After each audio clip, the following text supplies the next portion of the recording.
The podcasting technology of NORML is made possible by Red Aphid Interactive Media. More information at redaphid.com.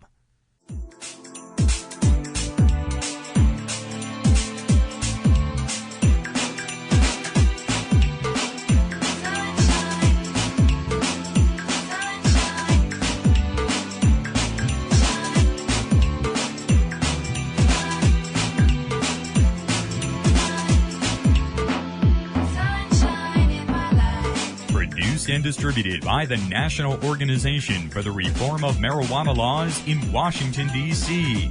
This is your daily audio stash, the growing truth about cannabis. Welcome to the most popular audio podcast regarding marijuana in all of America and all the world, featuring interviews with scientists, politicians, doctors, prohibition policy activists, regular cannabis consumers, musicians, and NORML staff and NORML's board of directors, along with music and comedy no other podcast can offer. You can always find out more about the show at our website, NORMLAudiostash.com. We're ending marijuana prohibition with education, one listener at a time.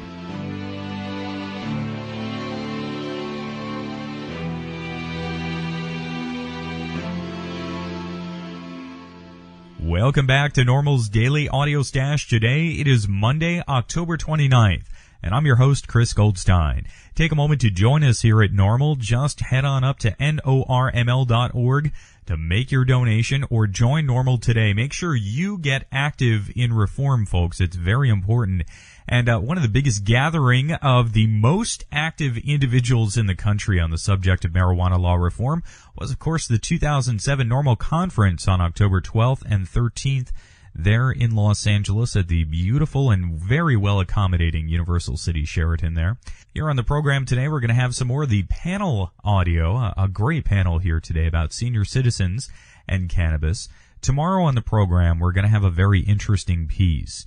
On October 11th, I arrived with my friends there in L.A. at the Los Angeles International Airport, picked up our rental car, we headed to the hotel. That evening at the Universal Sheraton, on the rooftop garden, which had this incredible, just 360-degree view from the 15th floor there, all around North Los Angeles, over the theme parks, the multi-million-dollar homes on the hillside.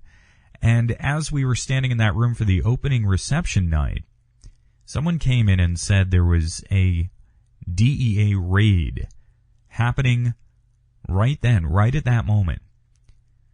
So thanks to Zach at Digital Activism Video Productions and Dean Becker, also an independent video producer. He's got radio shows on KPFT in Houston on the Drug Truth Network.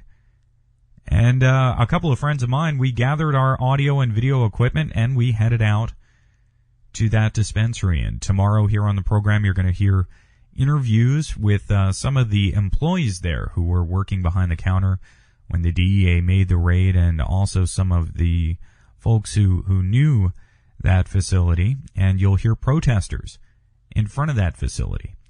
That's what grassroots activism is all about. And it was an important moment for me and for our listeners here on the Audio Stash to be able to have this type of audio available. That'll be here tomorrow in NORML's Daily Audio Stash podcast. Make sure you download us every day. It's your free stash. Let's get to our 2007 NORML Conference audio here. This is a panel moderated by a former director at NORML, Richard Cowan, longtime anchor on Pot TV with Mark Emery up there in Canada. This panel, well, it had a lot to do about senior citizens and marijuana. Again, we're going to hear the voices of Richard Cowan and some of the panelists, including author David R. Ford. That's here today. We're going to have the complete panel available on the NORML Events podcast later in the week. Make sure you check out the NORML Events podcast. We have links to it at normalaudiostash.com. A number of complete speeches, including Tommy Chong on awards night and Rick Steves' complete keynote address, are already available up there. And we're going to have YouTube clips of all this stuff coming up very soon. Make sure to tune in every day here to NORML's Daily Audio Stash to find out what's up. And free stuff, people, check your emails. You may have been a winner. I haven't gotten an email back with someone's address, so we can send them a package of 2007 NORML Conference swag. And everyone at conferences gets swag, not just the NORML Conference. So make sure to check your email and send your address. And let's get to our 2007 NORML Conference audio. This is a panel presentation on senior citizens and marijuana.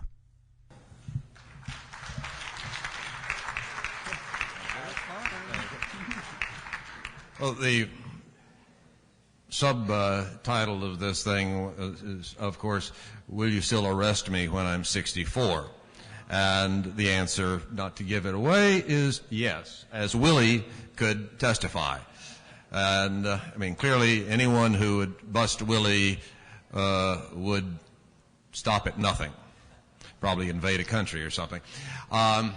And so this really is not at all an academic question. I think that the idea of here we are, I'm 67, and everyone to my left, well, the obvious exception, is eligible to be a senior citizen. Keith is getting close, and this is something that I wanted to, I got to thinking about. I wanted to make very clear is that this really is different from a medical marijuana question, because getting older is not a disease. Maturing in life is not a disease. Yes, as we get older, we may be more vulnerable to illnesses and to wear and tear, or as Paul wrote to Timothy about wine,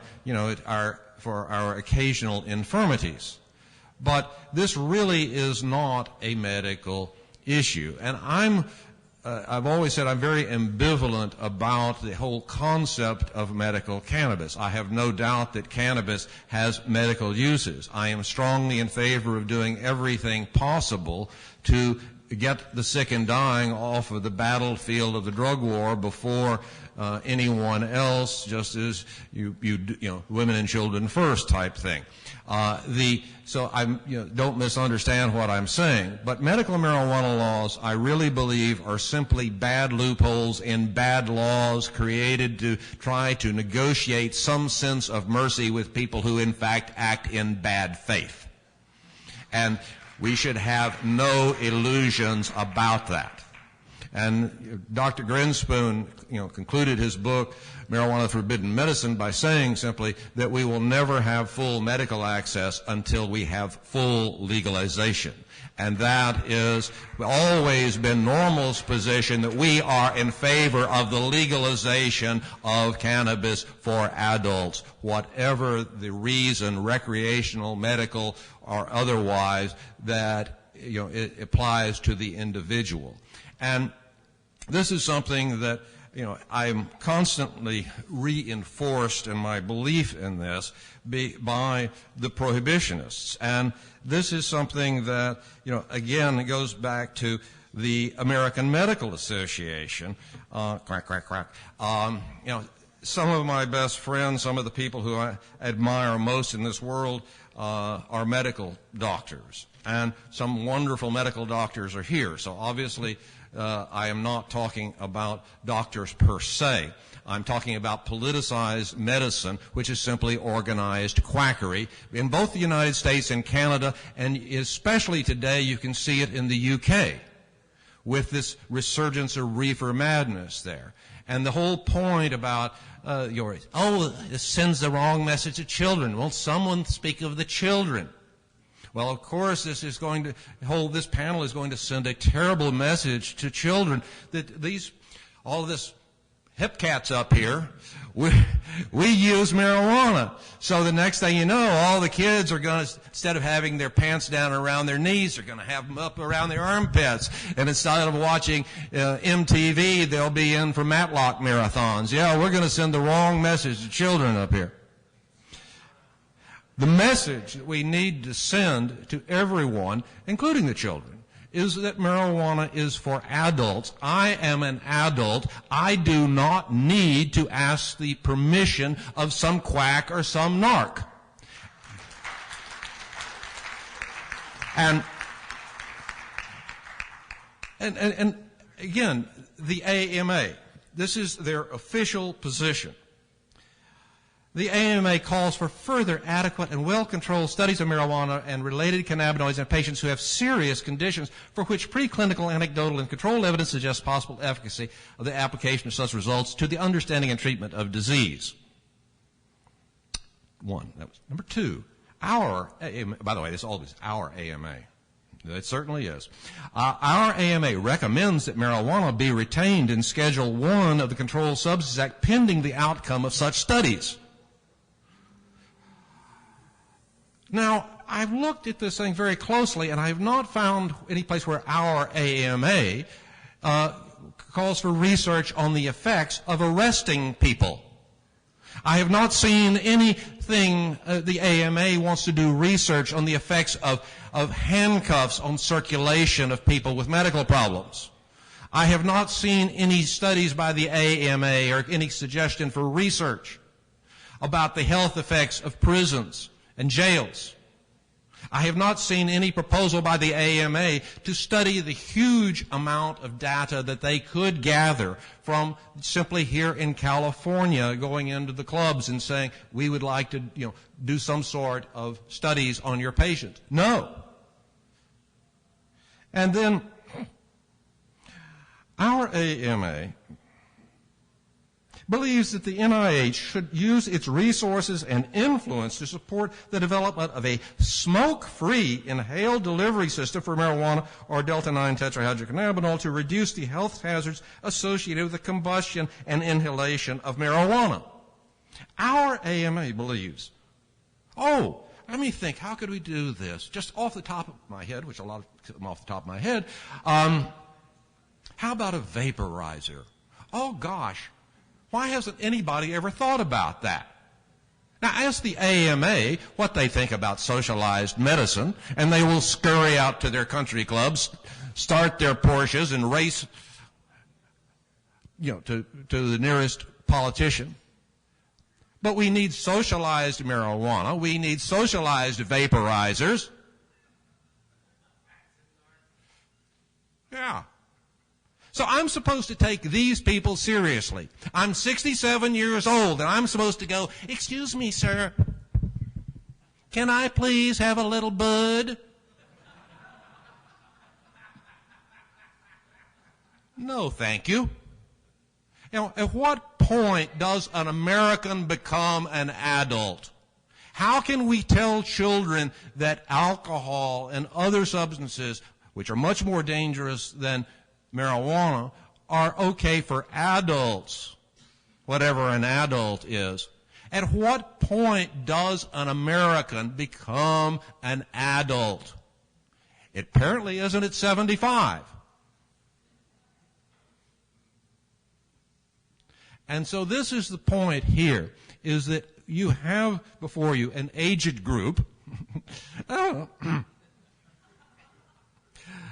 that we are here as Americans who have survived even the drug war, and we are not here as petitioners. We are here as Americans standing up and saying that enough is goddamn enough. We are free people, and no, I am not going to ask your permission to use a plant.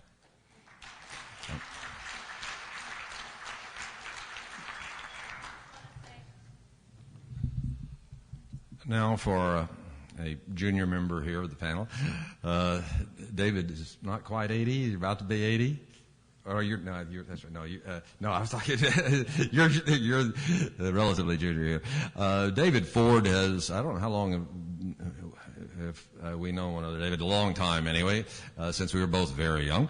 And David has written several books on the subject and has been a consistent activist and a very insistent critic of the war on us for many years. And when Alan told me that David was going to be on the panel, I thought, is David that old? Oh, yeah, David's that old. But anyway, David Ford.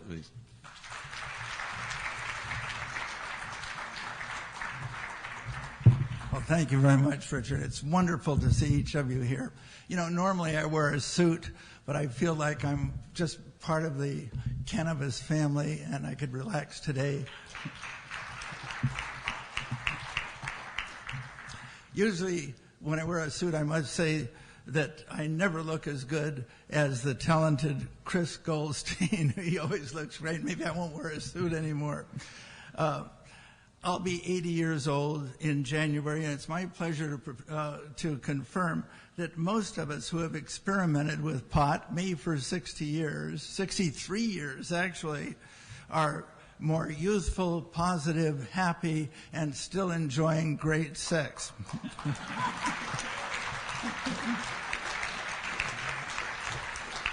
It gives us an opportunity to look back over our life and realize how much pot has helped us, and also how much we have accomplished to help the re-legalization of marijuana that should never have been illegal to begin with. When I was 5 years old, I had tuberculosis, and I had to stay in bed for 1 solid year. I was told never to smoke cigarettes, but they didn't tell me not to smoke pot. And today, my lungs are perfect. When I was 17, I created and hosted Junior Jamboree, a teenage radio show broadcast throughout Northern California by KTIM Radio in San Rafael. And one of the segments of the show consisted of asking teens what other teens were using in the way of alcohol and pot. Those were the two drugs during that time. We were told and found that the alcohol drinkers generally, too often, were involved in date rape, fights at football games when they put alcohol into soft drink containers. And the pot smokers invariably were accused of attacking French fries and any other food that was available. Oh, and that was generally a good portion of the show in talking to teens and asking them to admit themselves or tell about other people who were using pot. And it was, from that time, it has always been a very, very mild drug. It wasn't many years ago that I had cancer, and I learned after the second surgery that the pain was unbearable. I asked for another shot of morphine. This time it didn't stop the cramping agony. So this time I brought with me, what do you think? A joint. And I was really in pain. I was stuck with an intravenous tube. I had a urinary catheter hooked up to me. I got out of bed. I was in severe pain. I made it to the closet where my jacket hung and removed the small cargo.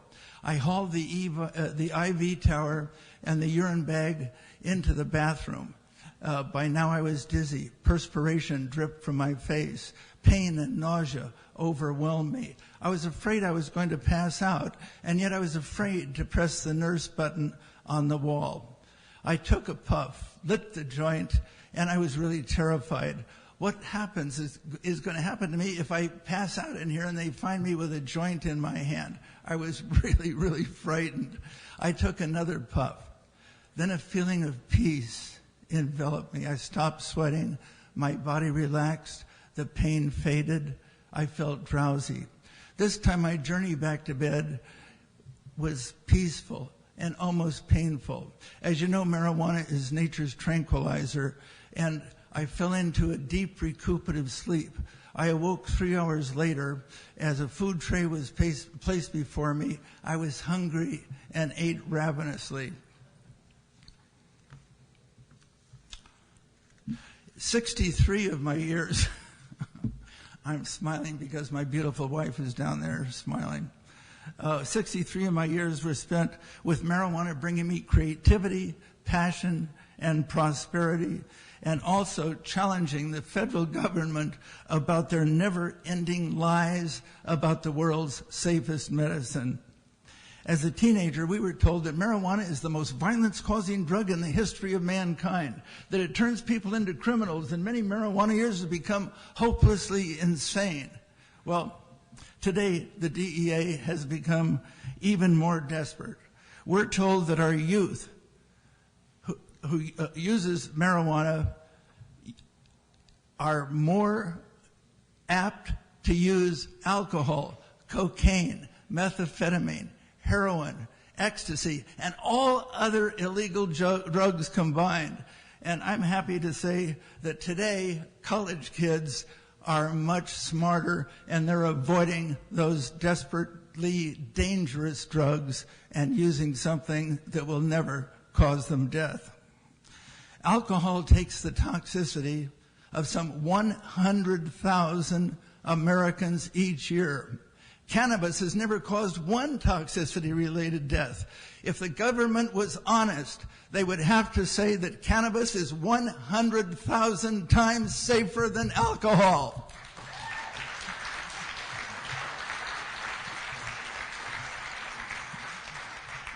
Why does the government lie about cannabis? Well, I'm glad you asked. Marijuana is competition to the alcohol, tobacco, and primarily pharmaceutical cartels who spend hundreds of millions of dollars in taxes. Uncle Sam, with his lies, is their protector. In 2002, a medical journalist, Carl Wagner, and this is worth quoting, gave this answer in the whole Daily Mail, United Kingdom. Quote, "The truth is that herbal cannabis in natural forms would yield little profit for pharmaceutical corporations while eliminating in the long term profit-driven patent drugs. Why allow people to use a safe plant for pennies when you could sell them a pill for £1? End quote. We've learned that marijuana prohibition was created by hypocrisy, ignorance, arrogance, politics, greed, power, money, corruption, outright lies, perjury, racism, and shameful government betrayal against the world's safest medicine and high, cannabis."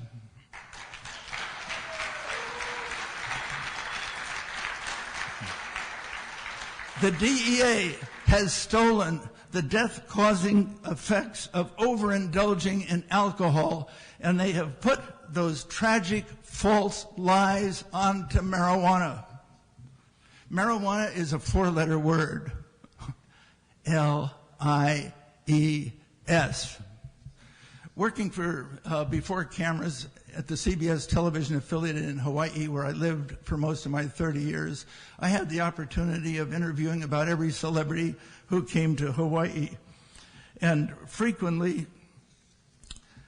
I found that these people who used marijuana were producers, writers, directors, and people in Hollywood who did not want to get addicted to alcohol, or they were addicted to alcohol, and they were able to get off it with the help of cannabis.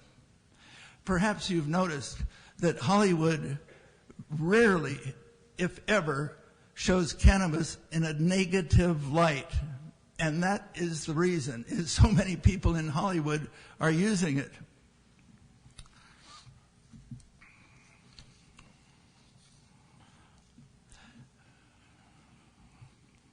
Oh, this just came to me.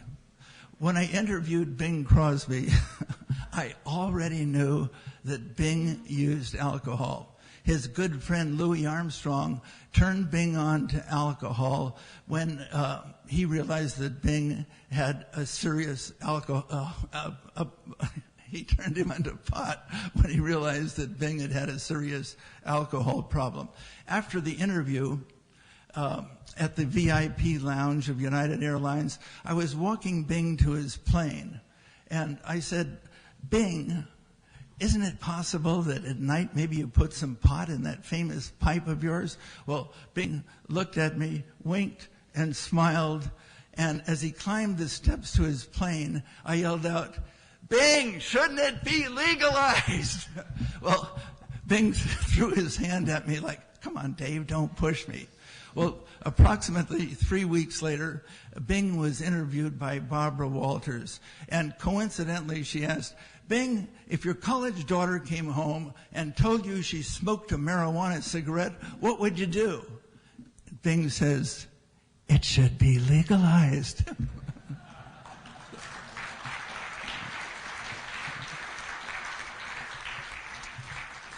Elvis Presley is the only star that I refuse to interview. I called his hotel at the Hilton Hawaiian Village. His manager, Colonel Parker, answered the phone. And I said, this is Dave Ford with CBS Television. He says, oh, Mr. Ford, do you want to interview Elvis? Would 20 minutes be enough? And could you have a camera crew by 6:30 this evening? I said, you bet, Colonel. And he said, oh, Mr. Ford, by the way, bring a cashier's check with you for $20,000. We had never paid a star for an interview. I said, Colonel, Elvis loves Hawaii. I'm positive he'd be glad to do the interview. He says, Elvis likes to do what I tell him to do. Well, incidentally, in my book, Good Medicine, Great Sex, there's a lot more about Elvis and that particular story. And also there are dozens of other true life stories. And incidentally, Elvis's best friend, Joe Esposito, said that if Elvis had just stuck to pot, there's every opportunity that he would still be alive. And I think that's a fantastic commercial for cannabis, one of millions.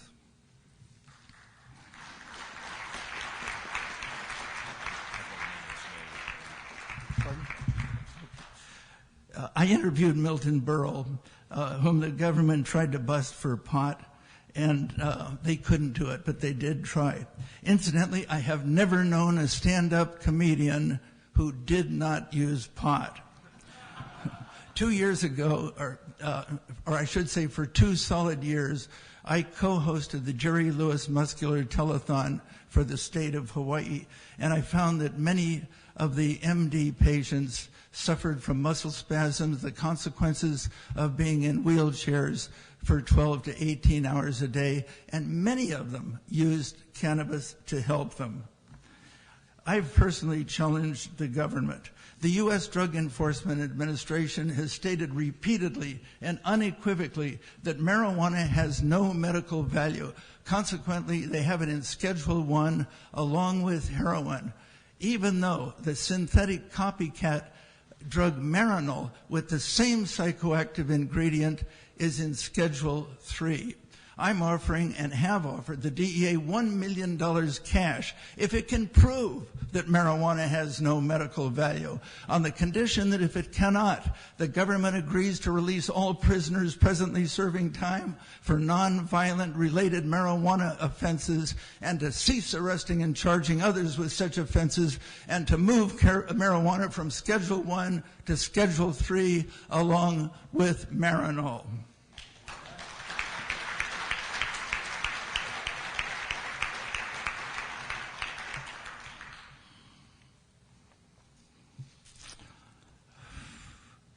Incidentally, I recently heard a politician say, we're still going to win the war on drug. It just needs a good shot in the arm. Great thing for kids.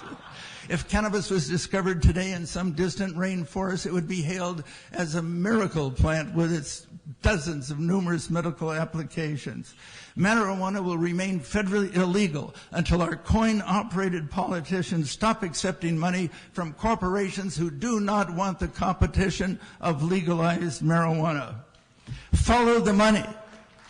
Presidential hopefuls have received millions of dollars from companies such as Joseph M. Seagram's and Sons, the giant tobacco company, Philip Morris, and Coors Beer. And incidentally, the pharmaceutical companies spend $1 billion a year just on lobbyists. And you can imagine only how much money do they spend to keep cannabis illegal. You know, going to work is painful enough, but when you have to urinate into a bottle on command, is it no wonder people use drugs? Many of my talks are in residential communities, And bless their hearts, they know about medical marijuana, reduction of pain, creating appetite, help with sleep. And remember, seniors vote and seniors read books. And I love it, especially when they're my books. I've been with NORML since 1970, and founder Keith Stroop was my hero, and he still is.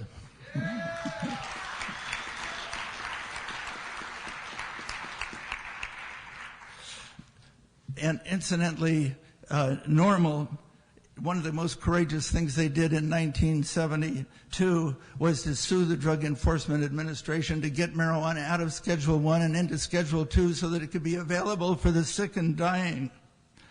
And I feel Keith's endorsement of marijuana and my book, I just have to read it. And Richard, this will be well worth your time to give me just about 2 more minutes. This is the book. It's 487 pages. It's an autobiography, 79 pictures. A lot of it is about NORML. And NORML's Keith Stroop wrote, I hope you don't mind, Keith, but I've got to read this. Adults will find David R. Ford's Good Medicine, Great Sex as engrossing as youngsters find the Harry Potter books. Dave's fascinating life confirms my own discovery. If you think you need Viagra, you haven't tried cannabis.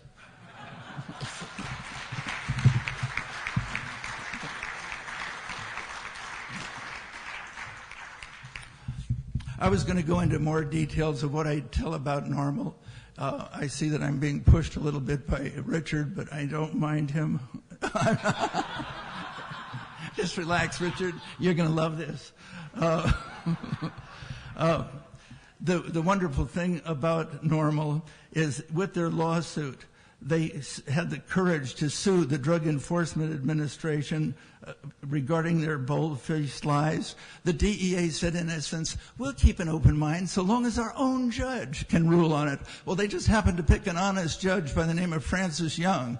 And Francis Young stated that marijuana should be made available for legal purposes, for medical purposes.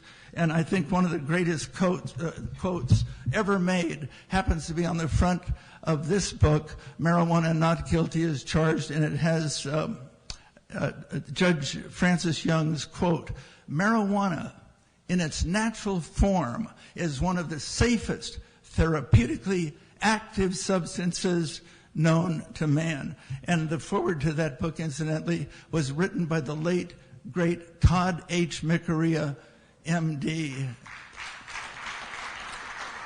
He was great.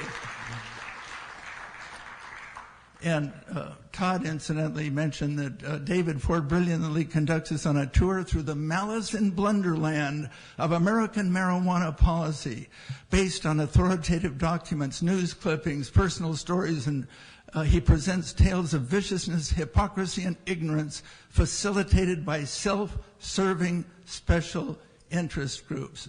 A great man, and it's so tragic that he's no longer with us. And Richard, you're going to be happy to hear this. I'm about to close. In closing, I wanted to present one example of the sexual benefits of cannabis. And this is a self-created story about Queen Elizabeth and Prince Philip and their wedding night. Prince Philip, more experienced in the ways of love, had a plan. He wanted his queen to enjoy married life with some fantastic lovemaking. He knows that cannabis causes time to seem to slow down and sensations to be more intense. So he sent forth his manservant to obtain for him the finest cannabis in the realm. The long-awaited day and night arrived at last. The prince showed his bride how to take several puffs of happy grass. Their lovemaking was sensuous and creative, and soon the queen said, Philip, darling, is this what the commoners call marijuana? And Philip said, yes, my dear queen, my darling queen, this is what the commoners call marijuana. Oh, Philip, It's too good for them. Thank you very much.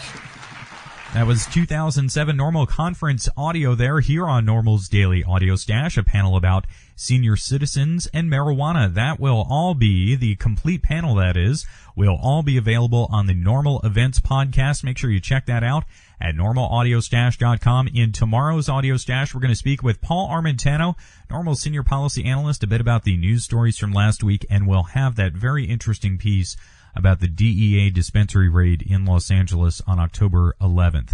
That's all here on NORML's Daily Audio Stash. Make sure you download your free stash every day.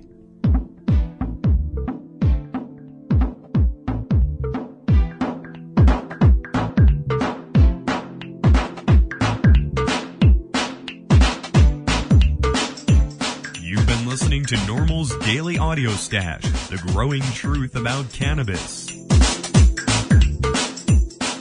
Make sure you visit our website at normalaudiostash.com. That's NORMLAUDIOSTASH.com for more information about every day's show. I'm your host, Chris Goldstein. Thanks for listening today. See you at 4:20 tomorrow.